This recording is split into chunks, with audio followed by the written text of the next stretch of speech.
တခင်ယေရှုမွေးဖွားပြီးနောက်ထွက်ခွာခြင်းရှင်မဿန်ခရစ်ဝင်ကျမ်းအပိုင်း2အပိုင်းငယ်73မှ78အရှိအယက်ပညာရှိတို့စီကနေသတင်းကြားပြီးတဲ့အခါဟေရုဘုရင်ကလူသက်သမားတွေကိုဗလင်မြို့မှာရှိတဲ့နှစ်အောက်ကလေးတွေအကုန်လုံးကိုတတ်ဖို့မိန့်ပါတယ်။ဒါဟာကြောက်စရာကောင်းတဲ့ကိစ္စပါပဲ။ဒါပေမဲ့ကံကောင်းစွာပဲယောသန်နဲ့မာရီတို့ကသခင်ယေရှုနဲ့အတူဗလင်မြို့ကနေအီဂျစ်ပြည်ကိုထွက်ပြေးခဲ့ပြီးပါပြီ။ကောင်းကင်တမန်တော်ကအိမ်မက်ထဲရောက်လာပြီးဟေရုမင်းကြီးဘာလုပ်မယ်ဆိုတာကိုတတိပေးခဲ့လို့ပဲဖြစ်ပါတယ်။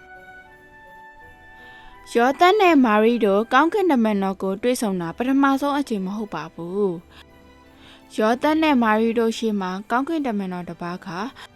ရင်သွေးငယ်ယေရှုကိုဖွားမြင်မဲ့အကြောင်းယေရှုကမိမိလူတို့ကိုသူတို့ရဲ့အပြစ်များမှကယ်တင်မဲ့အကြောင်းကိုပြောပြခဲ့ပါတယ်။ထိုအချိန်မှာယောသန်နဲ့မာရီတို့ကတွေးပါတယ်။ဖျားသခင်ရဲ့သားတော်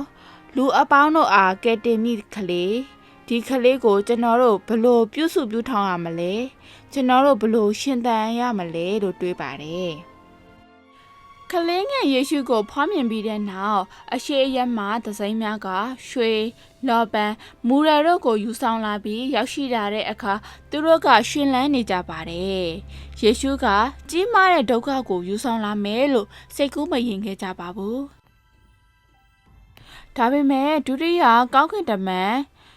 ယောသက်စီပေါ်ထုံးလာတဲ့အချိန်ကနေစပြီးမထင်မဲ့တဲ့အခက်အခဲများကသူတို့ကိုစောင့်ကြိုနေခဲ့ပါတယ်။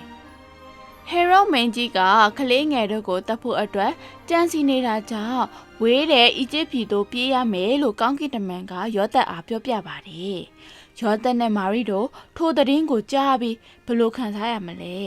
။ဘုရင်ကဒီလိုကလေးငယ်မျိုးကိုတတ်ပါမလား။သူတို့ဘလောက်ထိဝေးတဲ့နေရာထိသွားရမှာလဲ။သူတို့အဲ့ဒီဒေသမှာ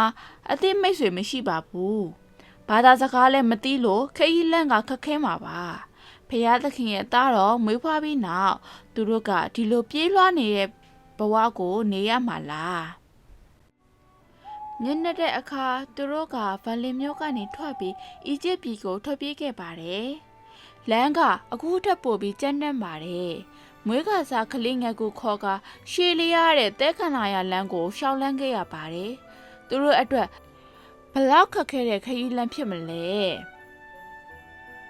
အရှိဘက်မှာလူများလိုမျိုးကျဲတဲ့ပွင့်ကသူတို့ကိုလမ်းပြပေးရင်ကောင်းမှာပါ။ဒါပေမဲ့ယေရှုရဲ့မိသားစုကအမောင်ထဲမှာလမ်းလျှောက်ပြီးရင်လမ်းလျှောက်နေရပါတယ်။ဖျားသခင်ရဲ့နှုတ်ကပတ်တော်များကိုပဲအားကိုးနေရပါတယ်။အီဂျစ်ပြည်ကိုရောက်တဲ့အခါထိုရက်မှာဟေရိုမင်းကြီးမရှိပေမဲ့နေစဉ်အသက်တာနေထိုင်မှုဘဝမှာခက်ခဲပါလိမ့်မယ်။အချိန်တွေကုန်ပြီးဟေရိုမင်းကြီးဆုံးတဲ့အချိန်မှာယောသန်နဲ့မာရီတို့ကအီသရီလကိုပြန်လာခဲ့ပါတယ်။သခင်ယေရှုမိသားစုကအီသရီလကိုပြန်လာပြီးနာဇရက်မြို့မှာအခြေချကြပါတယ်။သခင်ယေရှုမိသားစုဟာဖခင်သခင်ရဲ့အမိန့်တော်ဖြစ်တဲ့နေထိုင်ခြင်းထွက်ခွာခြင်းပြန်လာခြင်းတွေအတိုင်းလှုပ်ဆောင်ခဲ့ပါတယ်။သခင်ယေရှုရဲ့မွေးဖွားခြင်းကပျော်ရွှင်မှုနဲ့အခက်အခဲတွေရှိပေမဲ့ဖခင်သခင်ကအမြဲတမ်းကာကွယ်ပေးပြီးလမ်းပြပေးတော်မူပါတယ်။အားလုံးပဲပျော်ရွှင်စရာကောင်းတဲ့ခရစ်စမတ်ကလည်းကျွန်တော်တို့စီရောက်ရှိလာပါပြီ။ဒါပေမဲ့ဒီနေ့ခေတ်မှာတော့ကဘာကြီးကစစ်ပွဲတွေအခက်အခဲများစွာနဲ့ပြည့်နှက်နေပြီးကျွန်တော်တို့ကခက်ခဲတဲ့အချိန်တွေကိုရင်ဆိုင်နေရပါတယ်။ဒါပေမဲ့ဖခင်သခင်ကကျွန်တော်တို့ကိုပုံမကောင်းမွန်တဲ့နေရာကိုလမ်းညွှန်ပေးပြီးထိုလမ်းကြောင်းကနေတဆင့်ဖခင်သခင်ရဲ့ဂရုတော်တွေကိုဖြည့်ဆည်းပေးကြောင်းကိုသတိရနေရပါမယ်။ဖခင်သခင်ကကျွန်တော်တို့ကိုအမြဲစောင့်ကြည့်နေပြီးအကောင်းဆုံးအချိန်နဲ့အကောင်းဆုံးနည်းလမ်းတွေနဲ့ကျွန်တော်တို့ကိုကာကွယ်ပေးမှာပဲဖြစ်ပါတယ်။